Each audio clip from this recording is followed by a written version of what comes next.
সুপ্রভাত। মনির ঘরে টুম্পার সাথে একটি ব্লগে আপনাদের স্বাগত জানাই। কেমন আছেন আপনারা? আশা করি খুব ভালো আছেন। আমরাও খুব ভালো আছি। আজকে হলো 2 ডিসেম্বর, সোমবার। এখন সকাল 6টা বেজে গেছে। আমি বেশ কিছুক্ষণ হলো উঠে পড়েছি, কারণ অনেক দিন পর আজকে সকাল থেকে একদম ফার্স্ট মর্নিং থেকে তোমাদের সাথে আড্ডাটা শুরু করলাম। রাতুলের আজকে থেকে পরীক্ষা শুরু হচ্ছে, তো সেই কারণে সেই মতো প্রস্তুতি চলছে। তবে দেখা যাক, রাতুল ফ্রেশ হয়ে এলে তবে জিজ্ঞাসা করব কিছু খাবে কিনা। কারণ সকালে উঠেই কি খাবি জিজ্ঞাসা করতে মন চায় না, কারণ খুব সকালে ও আর এখন মোটে খেতে চাইছে না। তার উপর পরীক্ষার মধ্যে তো আরোই খেতে চায় না। আর এদিকে দেখো, আমি রাতুলকে দিয়ে এসে একটু এগিয়ে দিয়ে এলাম, তোমাদের সাথে শেয়ার করা হলো না।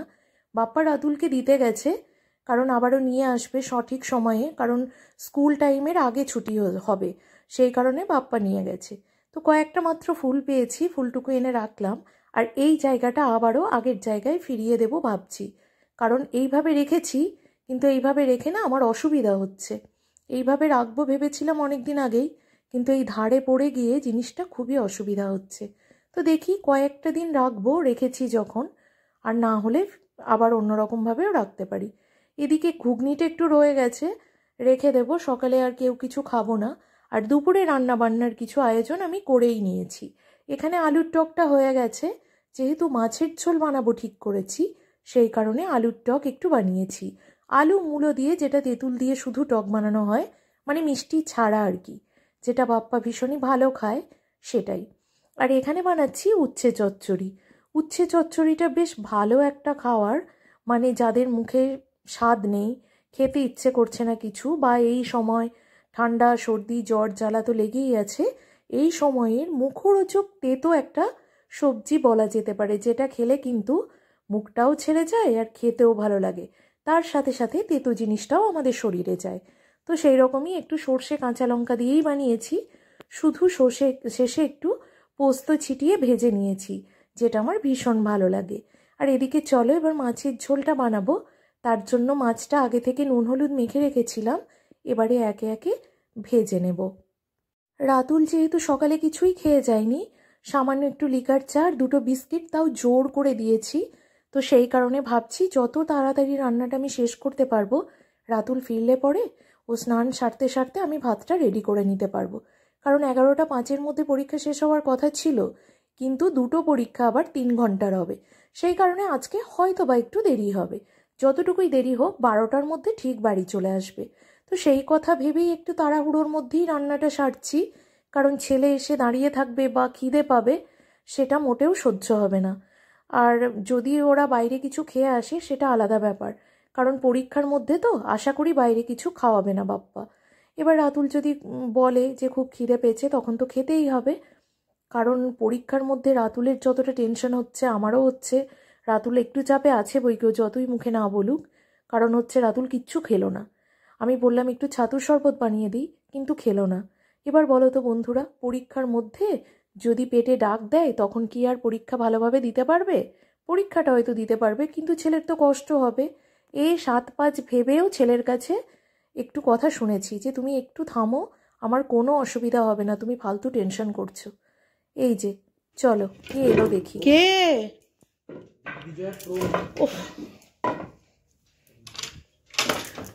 চলে এসছ? যাওয়ার সময় ছেলেকে দেখাতে পারিনি।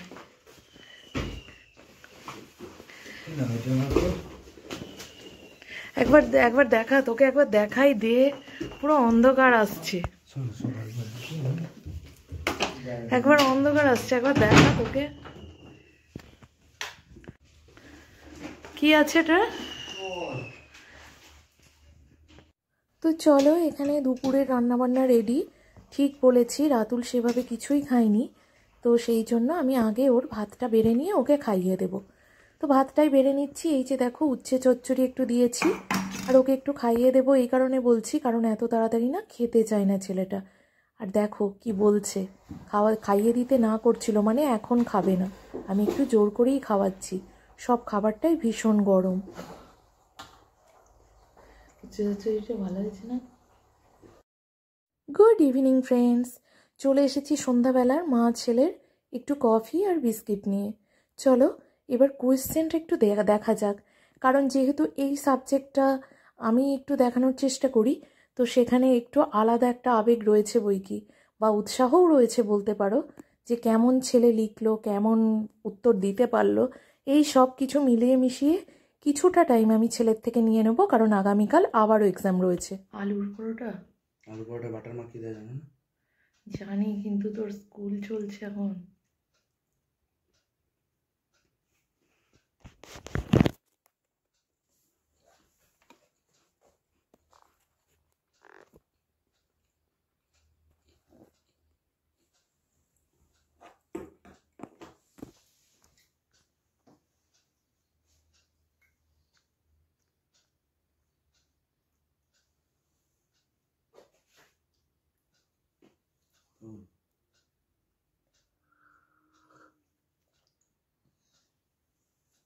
কি মিষ্টি হয়েছে দেখে।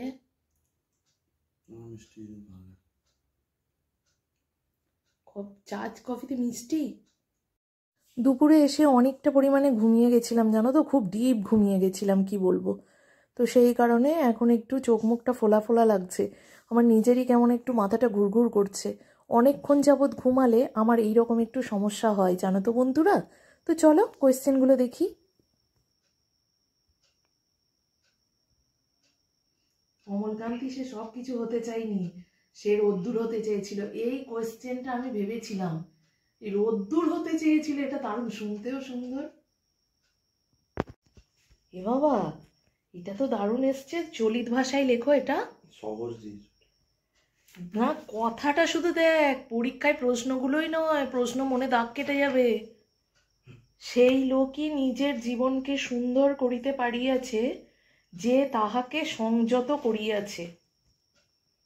দারুণ, কথাটার কিন্তু একদম যথাযথ মানে রয়েছে।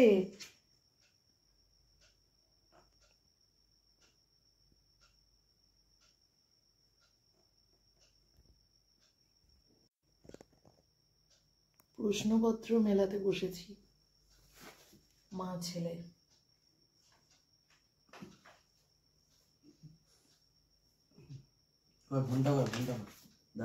এই যে অন্তর্জাল, অন্তর্জাল কথাটা তুই ভাব, যে কেউ ক্র্যাক করতে পারবে না। তুই কেউ ভাবতেই পারবে না, আমাদের স্কুলে কারো ক্ষমতা নেই এটা ভাবা। কারণ কি বলতো, আমরা সবাই কি বলতো খিচুড়ি ভাষা প্রয়োগ করি। এই খিচুড়ি ভাষা সবাই জানি ইন্টারনেট, অন্তর্জাল এটা কে জানবে? খিচুড়ি ভাষার যুগে কেউ অন্তর্জাল, অন্তর্জাল অন্তর মানে তো ভিতরে, আন্তর্জাল এটা মানে বিশাল একটা দারুণ। কেউ যদি এটা ক্র্যাক করতে পারে জানবি তার বাংলায় অনার্স করা উচিত। এইটা যদি কেউ প্র্যাকটিস করে যায় একমাত্র, এই যে এইটা কোথায় গেল রে, প্রথম পাতা, যদি প্র্যাকটিস করে যায় তবেই সে বুঝবে এটা মানে ইন্টারনেট বোঝাতে চেয়েছে। আর যে কখনো প্র্যাকটিস করেনি সে যদি হঠাৎ করে যায় তাহলে এটা কখনো বুঝতে পারবে না, বুঝলি বাবা। প্রশ্ন দারুণ হয়েছে রাতুল। প্রিবোর্ডের প্রশ্ন তো এরকমই কর। তো চলো বন্ধুরা, রাতে ডিনার বানাতে চলে এসেছি। আর সেম মেনু, কারণ আলুর পুরটা রয়ে গেছিলো, তো ভাবলাম আজকেও একটু বানিয়ে দিই। আর দারুণ সুস্বাদু খাবার, যেটা তোমাদের আগেই বলেছি।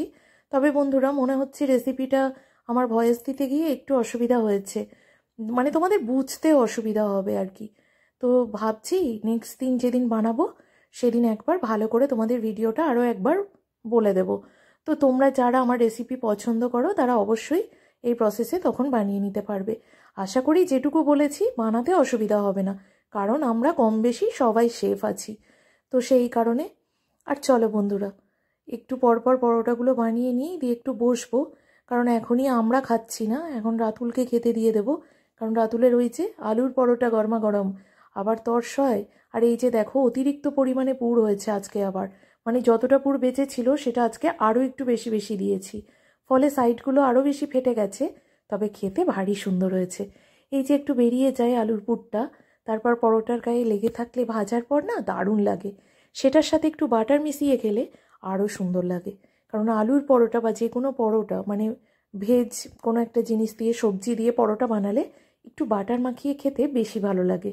তো সেটাই রাতুল যেটা বলছিল।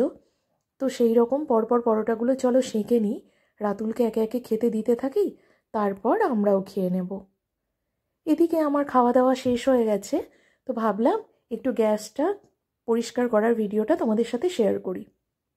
কারণ এর আগে অনেক ভিডিও তোমরা দেখেছো আমার এই রান্নাঘর থেকে, কিন্তু গ্যাসটা কিভাবে পরিষ্কার করি সেই ভিডিও খুবই কম দেখেছো। তো যেহেতু আমার ট্রাইপডটা ভেঙে গেছে, আমার ভীষণই অসুবিধা হচ্ছে এখন এইভাবে ভিডিও বানাতে বা কোনো কাজ শেয়ার করতে। তাও চেষ্টা করছি যখন কেউ হেল্প করার জন্য থাকছে। তো আমি সেই যে ক্লিনারটা বানিয়েছিলাম সেটা দিয়েই আগে স্প্রে করে নিয়েছি, তারপর একটু স্কচ ব্রাইট দিয়ে ভালো করে ঘষে ঘষে পরিষ্কার করে নিয়ে এই গেঞ্জির কাপড়টা রয়েছে আমার, তো সেই কাপড়টা দিয়ে পরিষ্কার করে নিচ্ছি। গেঞ্জির কাপড়ের বিশেষত একটু লাইলন টাইপের যে গেঞ্জিগুলো থাকে সেই কাপড়গুলোই পরিষ্কার করা হয় খুব ভালো।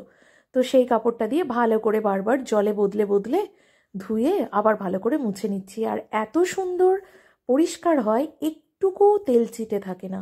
তোমরা যারা জর্জরিত রান্নাঘরে বিভিন্ন জিনিসপত্র, এই যে মশলাদানি বা এই চা চিনির কৌটো যেমন আমার সেলফে রয়েছে, সেই সব জিনিসগুলো পর্যন্ত হালকা একটু স্প্রে করে দিয়ে জাস্ট শুকনো কাপড় বা ভেজা কাপড় দিয়ে একটু মুছে নাও, দারুণ দারুণ ক্লিন হয় জানো তো।